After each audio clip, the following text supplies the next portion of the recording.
Hello, supers! Welcome back to Paano ba to? And it's the last episode for Women's Month, and today we are talking about the issue of unpaid care work, usually falling on the lap of women. I mentioned this a few episodes back. Itong unpaid care work, yan ay yung pag-aalaga ng bata, pag-asikaso ng bahay, household chores, etc. na usually napupunta talaga ang bigat niyan sa mga kababaihan. And I met this wonderful couple recently, Ryx and Carla Nabos, and they actually share with us one way to address this very, very important issue. They are a couple that know how to share the load, and they share with us the concept of the mental load. I learned so much from the two of them, kaya naman I'm sure you will too. Hello and welcome to Paano ba to, Ryx and Carla Nabos. Hello. Hi, Bianca. Thank you for saying yes. Just as a background for everyone watching, I virtually met Ryx and Carla recently at the Equality and Inclusion Summit of PNG. The topic there was sharing the load at home, and in your case, sharing the load bilang mag-asawa. When I was listening to you, I was like, this is a topic I've been really searching for someone to give advice on, and wala akong mahanap. Kasi it's a topic na mahirap. You really have to walk the talk, kumbaga, to give advice on this. So when I heard your story, I was like, that's amazing. Okay, I just want to share a few comments. Because this Women's Month, I asked women what is their biggest frustration as a woman. And let me read for you 3 comments. Rihanna said, when women are expected to be great moms, super wives, and excellent career women all at the same time. From Kay, expecting only women to do house chores, laba, luto, linis. I'm lucky to observe my dad sometimes take over some chores when he can. From Rai, women doing all the household chores. Wala kang substitute when you are tired from work, even if we have a career na inaalagaan, just like the guys in the family. And when I asked them, the explanation they would say is, babae ka, you are expected to do that. So, yeah, this is obviously a bubog of many women. So I guess where I'd like to start is, please share your story. We both work in PNG, so we're both office workers. I think that's the norm naman in the Philippines right now. It's really, both the wife, the husband going to work and sharing supposedly responsibilities at home. It's very close to my heart, this discussion, kasi I've always thought while growing up that I could either just have a good career or a good family life. There's no in between. One will sacrifice if you pursue one. You have to give up something. But fortunately for us, PNG kasi they really encourage equality, giving equal opportunity to both women, men, all genders and identity. So, merong concept na na-introduce sa amin when we were just starting in our marriage basically. Share the load. To me, parang wow, sharing the load na pwede palang mag-share yung husband sa, let's say, household chores, ganyan. I really appreciated that. He's masipag naman siya na tumulong sa mga gawaing bahay. He grew up, pati paglalaba. Talagang nakakatuwa rin kasi, I think I got lucky na magaling siya sa bahay in general. But, as I went back to work, breastfeeding, ganyan, lahat with a small baby. Even if he was sharing the load, so to speak, pagod lang talaga. I'm drained. We thought we knew sharing the load, right? Si Ariel nga, one of the brands ni PNG, meron pa siya talagang campaign and talking about sharing the load. Now, we thought we were doing that, pero at some point, especially sabi nga niya nung bumalik siya sa work, we kind of realized na parang lagi pa rin siyang pagod, especially at night, talagang sobrang exhausted. And we were trying to figure it out. Parang bakit ganun? Kasi I thought I was sharing the load, doing my own share of responsibilities at home. Pero bakit parang wala ako natutulong? Kasi parang pagod na pagod pa rin siya. I think the breakthrough for us. Yeah. So, one of those, nagsuscroll ka lang on Twitter. I found this cartoon about mental load. Na it really illustrated what is the load on women really. And to your point earlier, there's an expectation on moms to be in charge of everything. Now, the mental load talaga is quite invisible, but you feel it. So, hindi naman namin idea No, tong mental it's load not na to. something that, It's we just invented. something that we actually saw on the net. So, there was this digital comic from theguardian.com. Talks about mental loads. Ang sabi doon, in a typical couple, right, one person becomes the manager. Most of the time, it's unknowingly.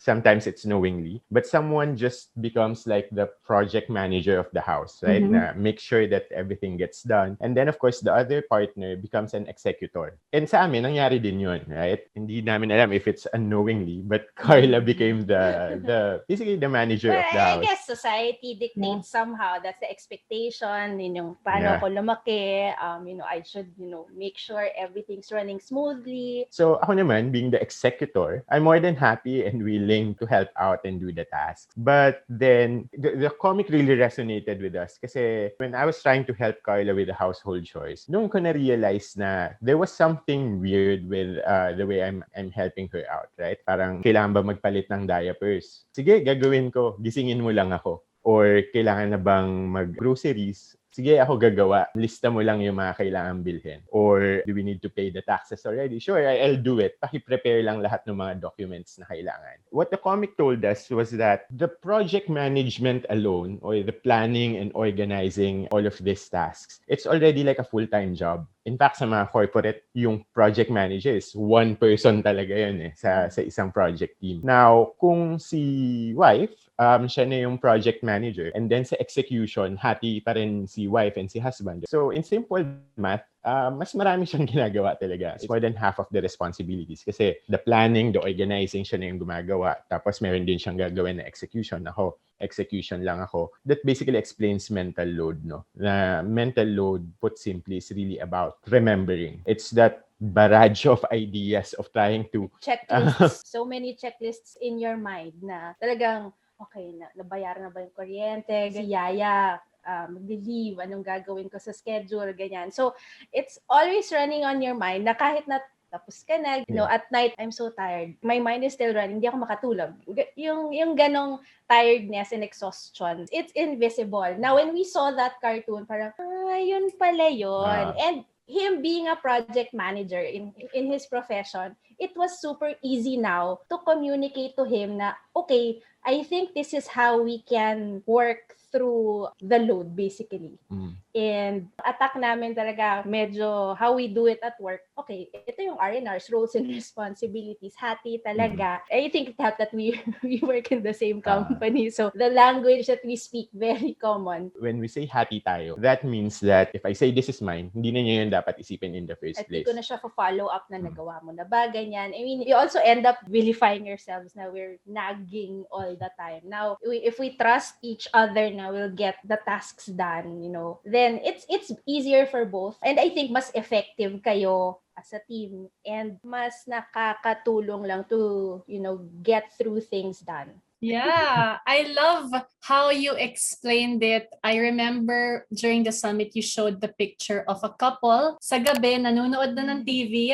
Yung husband, yung wife, katabi niya, pero may thought bubble na parang ang dami pang iniisip. And that's what you're saying. Yun yung invisible eh. I would probably think of it similar to when you learned how to ride a bike. Na parang when you learn how to ride a bike, you cannot go back to a time na you don't know how to ride the bike, diba? So I think it's the same thing. Once you become aware of the concept of the mental load and you practice it, parang mahirap na rin bumalik to a time na execution ka lang talaga. When I realized the concept of the mental load and sharing the load, it became more personal to me. Hey, I have a 5-year-old son who sees how we operate as a couple. And parang tatatak yun sa kanya. Probably not consciously, pero maalala niya how we run the household before. And I want to normalize it for him. I want him to grow up understanding that there are no male or female responsibilities at home. I want him to grow up to become a man na when the time comes that he has to get married, I'm confident that he's someone who can also share the load. And that concept of mental load and share the load is something that probably our generation has helped shape for their own generation and for future generations to come. I love that.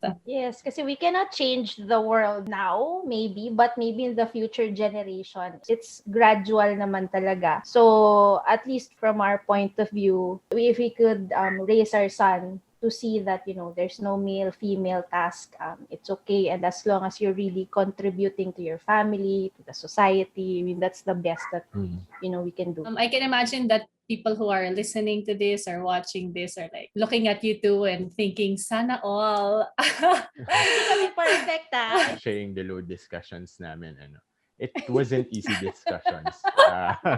Pero yun na nga, parang I guess nakatulong talaga na we understood the concept. He was really willing to listen. But I'm glad that you are sharing this message to so many more women and men because it is super important.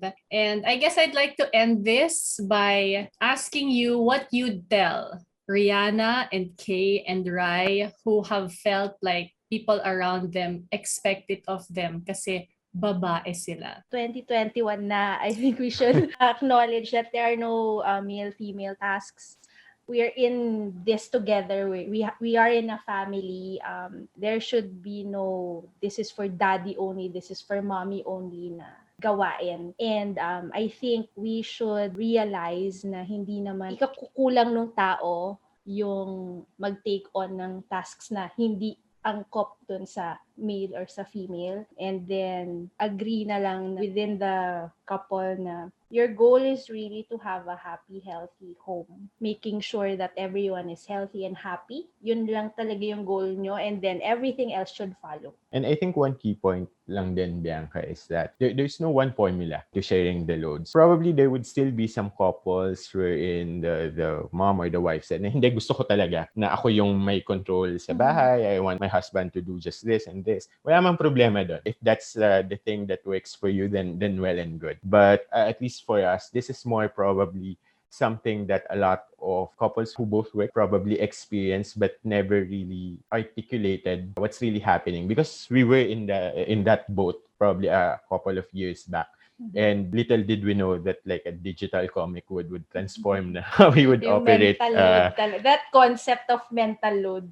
Once we learned about that, talagang okay. And probably the last thing that we can tell the couples who are listening, I think it's high time that sharing the load or sharing the mental load also is something that we should discuss a lot within ourselves, within couples, within our friends. It's up to us how to shape the future generations. What are the things that we would like to normalize? And I think nakita naman natin yan with a lot of other things that are going on in outside na.